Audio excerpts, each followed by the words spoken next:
vinhetinha no ar, falar sobre política. Agora a parte dos bastidores da política. A gente falou muito de área policial hoje na política, né? Paulo Roberto está para tratar dos bastidores da política aí, Paulo. Falamos também, boa tarde, da área animal, né? Também. Mostrando aí os animaizinhos, os pets. Isso. Reginaldo não pede uma parada para ninguém. Aí eu cheguei e ele disse, será que tem algum doutor, ele chama doutor, né? Será que tem algum doutor aqui que cuide do meu jacaré? Animais exóticos.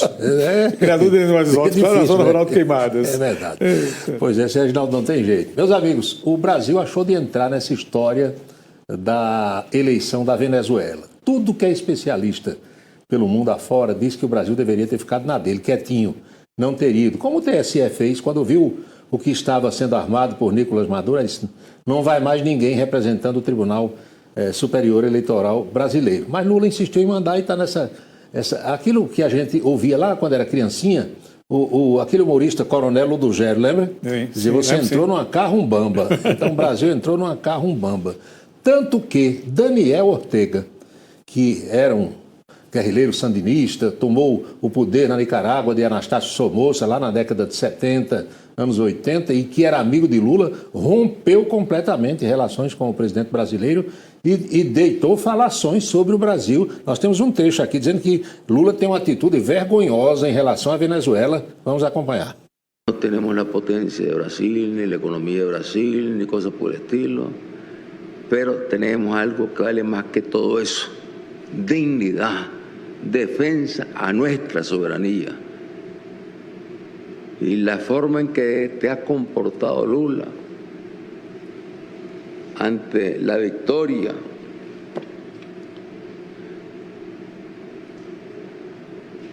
del presidente legítimo de Venezuela es una forma vergonzosa.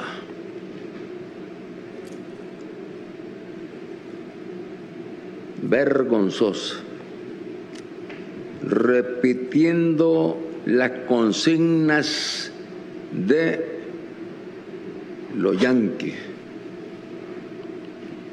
de los europeos, de los arrastrados, gobiernos arrastrados de América Latina. Acho que Lula teve uma atitude vergonhosa. Pois é, fazer Lula arrumou uma confusão agora com Ortega e com Maduro. E outros, né? E outros por aí afora. E a gente torce para que essa situação seja resolvida, porque o problema todo é o seguinte, é que para engrossar o caldo aqui na América do Sul, o Maduro é aliado somente da Rússia e da China. Então, é uma casa de marimbondo que não adianta ninguém se intrometer. Mas o presidente brasileiro ontem falou no evento sobre privatização de empresas estatais. Lula é de opinião de que algumas empresas não devem ser privatizadas, devem continuar com o governo. E ele se reportou a isso ontem quando visitava a Telebrás, que é uma empresa muito conhecida de todos nós. Como é que um país que consegue ter uma empresa dessa qualidade resolve privatizá-la? Doar para quem? Quem é que iria ficar com as informações que o Estado tem que ter? E somente o Estado tem que ter. Porque informações do povo brasileiro, desde a saúde até a educação. Telebrás, Embratel, algumas empresas assim, elas são estratégicas, né? Mas isso depende de cada governante, cada cabeça é uma sentença. Lula é contra, ele acha que entregaram muitos dados que deveriam pertencer apenas ao governo para a iniciativa privada. E os compromissos presidenciais para esta quarta-feira, aqui estão. Começou com uma reunião com a liderança do B20 lá no Brasil. Depois Lula recebeu Rui Costa e o secretário de análise governamental Bruno Moretti. Nesse instante há uma cerimônia de comemoração dos 25 anos do Ministério da Defesa. Acho que foi Fernando Henrique Cardoso, né, que criou o Ministério da Defesa. 2h40, olha quem vai conversar com o presidente. Roberto de Souza, que é o secretário especial para assuntos jurídicos da Casa Civil. Uma pauta interminável. E à tarde, no final da tarde, está aqui por volta das 3h30, 4h30, tem uma reunião com vários ministros, com várias lideranças, porque sabe qual é a conversa aí? É sobre os cortes que o governo vai anunciar. Aquele pente fino que tem, segundo os economistas e o próprio ministro da Fazenda, Fernando Haddad, tem que cortar algo em torno de 26 bilhões de reais do orçamento desse ano e do ano que vem. Então, avisou-se quais seriam os números, mas o pessoal não avisou em que áreas os cortes se dariam. E a expectativa é para isso.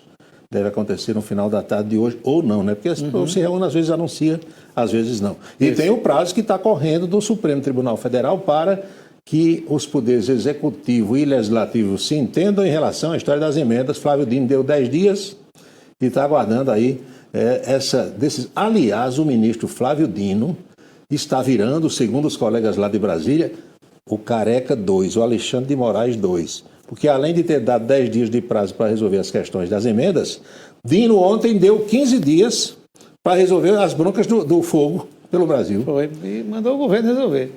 15 dias para Lula reforçar o combate ao fogo na Amazônia e no Pantanal. E disse que o governo tem que reunir diferentes órgãos e ministérios para definir uma força-tarefa para resolver essa questão. Curioso é o seguinte, faz poucos meses que Flávio Dino era ministro da Justiça e da Segurança Pública do governo Lula, colega de Marina, colega de Lewandowski, colega de todos os demais que estão lá no Ministério. E, de repente, ele pulou de lado na praça, está no Supremo e começou a dar ordens agora ao governo. É engraçado, né? Chama a atenção. É claro que é uma decisão do ministro, que a gente precisa respeitar, mas espera aí. Isso não é ação do Executivo, não é tarefa do Executivo. E o Executivo já não está tomando atitudes, porque nós mostramos aqui há 2 dias, na segunda-feira, né? Marina reunida com o IBAMA, com o presidente da República e tal. Mas Flávio Dino disse, opa, aqui é comigo agora. Quem resolve 15 dias para apagar o fogo e ai de quem não apagar. Coisas do nosso Brasil, né? A gente brinca um pouco assim, porque são coisas interessantes que chamam realmente a atenção. Pois bem, a Justiça Eleitoral em João Pessoa, 5 juízes que cuidam da eleição em João Pessoa e na Grande João Pessoa, resolveram que não há necessidade de pedido de tropas federais para atuar na eleição, na faixa litorânea. Justiça Eleitoral decide não convocar tropas federais para a eleição de João Pessoa. Aliás, Anchieta e amigos, o que os colegas de imprensa da capital estão dizendo é que nem parece que tem eleição. Isso que é uma calmaria, não tem ninguém com uma bandeirinha, você não vê um adesivo num carro, isso está um negócio muito estranho em relação à nossa capital paraibana. É estranho mesmo. Não é? Pois bem, e como você já tomou conhecimento, o presidente Lula vem sexta-feira, depois de amanhã, aqui à Paraíba. Inicialmente, divulgou-se uma pré-agenda apenas com visita a Riachão do Poço, para a inauguração daquela segunda fase do canal Acauã-Araçagi. Mas ontem à tarde, fontes do Palácio do Planalto contactaram com os auxiliares do governador João Azevedo para que se estabelecesse também, em pré-agenda ainda, compromissos em João Pessoa, no centro de convenções da capital. É possível que isso aconteça, está aqui. Lula cumpre a agenda na Paraíba nesta sexta-feira para inauguração de obra, mas o pessoal estava articulando ontem destacamento precursor, segurança, a possibilidade de assinatura de alguns convênios e de atos oficiais no centro de convenções. Pois é, hoje é quarta-feira e essa agenda não está detalhada ainda. Ainda não. Está tudo pré-agendado, né? Pré-agendado. Inclusive a gente tentando ver, porque você, hoje em dia, para esse tipo de evento, precisa credenciar aqui para cobertura e até agora não se abriu nada para credenciamento. Nada. Tudo assim muito estranho, né? De certa forma, a gente sabe que é uma questão de segurança e tem tudo isso que o pessoal cuida com antecipação. Agora, por falar em eleição na capital, ontem saiu uma pesquisa do Instituto Quest, uma pesquisa que foi encomendada pelos colegas da Coirmã Rede Paraíba e que repercute também. Temos aqui os 4 principais candidatos, ou pelo menos os que apareceram nessa pesquisa, os que foram citados, porque os outros 2 não foram. Vemos aqui Cícero Lucena, Luciano Cartacho, Marcelo Queiroga e Rui Carneiro. Quer ver os números? Vamos lá. Vamos aos números, Guto, por gentileza. Olha só. Cícero Lucena, 53%. Isso aí na estimulada, né? Sim. Luciano Cartacho, 12%. Olha a diferença. Rui Carneiro, 11%. Marcelo Queiroga, 7%. Empate técnico entre Rui Carneiro e Luciano Cartacho. Marcelo Queiroga bem distante e Cícero com 53% lá na dianteira. Camilo Duarte, do PCO, e o senhor Yuri Ezequiel, da Unidade Popular, não pontuaram nessa pesquisa que foi divulgada ontem. Aliás, surpreende, né? Os números iniciais surpreendem. Isso foi estimulada, né? Espontânea, talvez ainda os números sejam bem diferentes também, né? Porque é como os colegas estão dizendo, nem parece que tem campanha. Calmaria total. Aliás, fizeram um debate na capital entre os candidatos a vice-prefeito e dizem que rendeu muito mais do que o debate dos candidatos a prefeito, né? Parece que continua rendendo. Continua rendendo. Nas redes sociais, um cutucando o É outro. verdade, foi muito mais empolgante, né? O debate. Vamos à nossa boca maldita de hoje. A boca maldita de hoje vem daquele confronto que há entre Pablo Marçal, candidato a prefeito de São Paulo, que aliás agora disparou na frente nas pesquisas, e a família Bolsonaro. Todo mundo sabe que ele é oriundo daquela filosofia de trabalho, de redes sociais, principalmente do Carlos Bolsonaro, que é vereador no Rio de Janeiro e que tenta a reeleição. Deram umas cutucadas no Marçal, especialmente o vereador Carlos Bolsonaro, e Marçal disse: vai cuidar da tua reeleição aí no Rio, vai cuidar do teu candidato a prefeito, porque a minha situação aqui em São Paulo eu resolvi. É a boca maldita de hoje aqui na nossa coluna, Cheta. Ô Carlos, cuida da sua eleição com o Ramagem, que o Ramagem tá tomando um pau aí no Rio de Janeiro. Gosto muito do Ramagem, se você precisar de ajuda, eu posso te ajudar no digital aí. Aqui em São Paulo eu já resolvi, amigo. É eu contra todo mundo, é eu, Deus e o povo. Você vai cuidar lá do Rio de Janeiro, meu filho. Vai ver se você ganha de novo a eleição para vereador e cuida da prefeitura, que o pai vai levar no primeiro turno igual eu, assim, você cuidando da minha vida aqui, cara.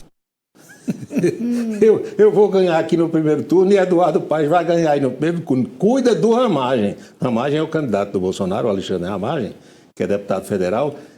Lá no Rio é mais ou menos assim, 52-7. É uma diferença absurda entre os dois, entre o atual prefeito Eduardo Paes, que tenta a reeleição, e o Alexandre Ramagem. Mas o Marçal deu o recado aí para o Carlos Bolsonaro. É isso, Anchieta. Isso é sério. Tá bom, Paulo? Até Vamos amanhã, à luta, né? vamos Já à tem luta. mais. Tem. Obrigado, Paulo.